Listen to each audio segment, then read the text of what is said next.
தலை வலிக்குதுறாரே சர்வீஸா. நீ கொஞ்ச நேரம் கம்முனிக்கிறியா? அவ்வளவுதான் அவனுக்கு மரியாதை. அவன் வீடியோ எடுக்கிறேன்னு கத்துறான்.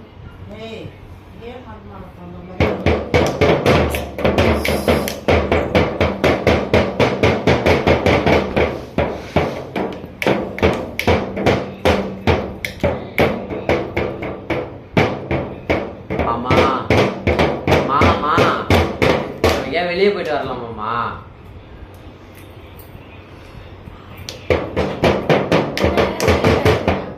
சென்ட்டு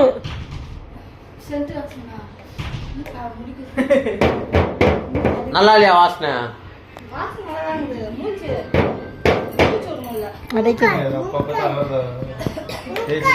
கலாக்கா உட்காருன்றான். அங்க பாரு உட்காரு.